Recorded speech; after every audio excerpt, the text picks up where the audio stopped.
Good almost afternoon, and thank you to SAGES for allowing me to present on how a systematic implementation of a colon bundle can significantly decrease surgical site infections.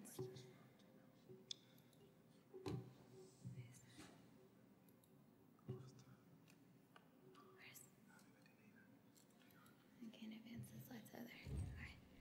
Okay. I and my co-investigators have no relevant disclosures.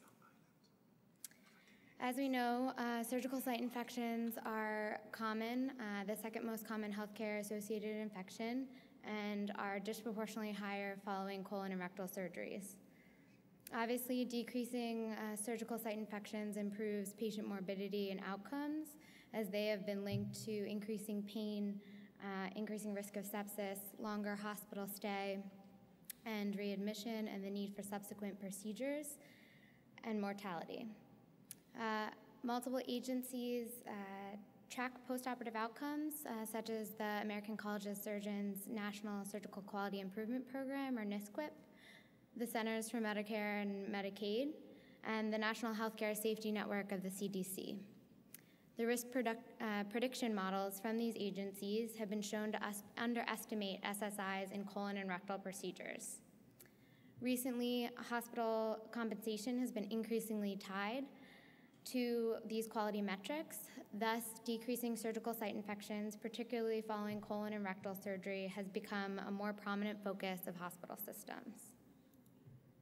The object of this study was to compare the rates of SSIs pre- and post-implementation of a dedicated colon surgery bundle aimed at decreasing SSIs at our hospital. The development of the bundle was created as part of a hospital quality improvement process, since it has been shown that safety culture moderates the effectiveness of safety and quality improvement efforts. An interdisciplinary team was established to create the bundle and define strategies for the implementation and application of bundle elements. We identified key personnel from the office nurse practitioners, the medical department, the operating room director, nurses, and staff, and the anesthesia department. We provided directed education to these particular groups and recruited champions among them to garner buy-in from the rest of the staff and set up a system for feedback. As the elements and parameters of the bundle were created, the team developed a tool to track compliance and data.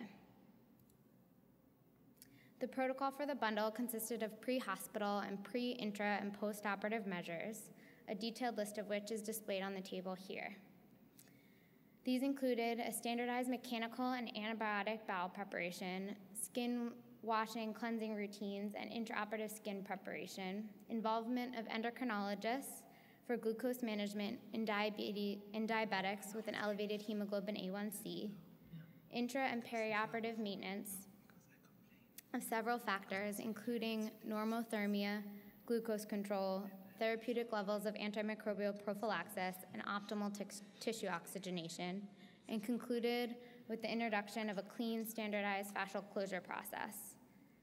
Specific enhanced preoperative information, including supplies and prescriptions in a kit, were provided in the office by a dedicated nurse practitioner upon scheduling a colon or rectal procedure, and patients received preoperative preparation reminder calls prior to their scheduled surgery. The in-hospital perioperative tool is shown with the delineation of specific roles of the interdisciplinary team and introduction and reminder that this is part of a colon and rectal bundle procedure was incorporated into the timeout and the debriefing.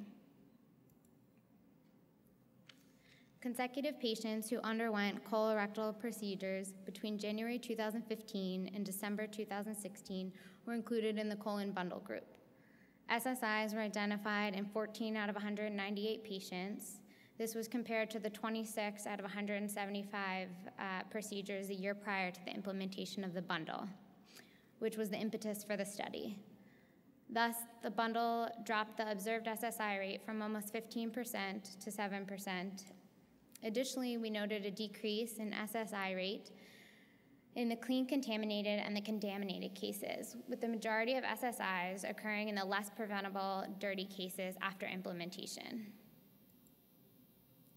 We feel that this is not just a result of the checklist tool. A safety culture moderates the effectiveness of safety and quality improvements. This is evidenced by the high adoption and compliance to the bundle at a combined rate of 93.1%.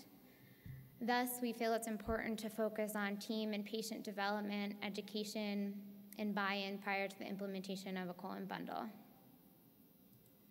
We concluded that a multidisciplinary approach incorporating administrators and staff at multiple levels and tools and mechanisms for feedback while implementing an advanced surgery bundle for colon and rectal procedures can provide an effective strategy to reduce SSIs, in our case, almost 50%. Thank you. Well, this is not the first bundle I see. This is one of the most comprehensive, especially even using the diabetes control as part of the bundle. How long did it take from the inception of the study to actually participation of 100% of the surgeons? Before the reported incidents or the impetus for the surgery, the hospital began to notice the increased rate of surgical site infections.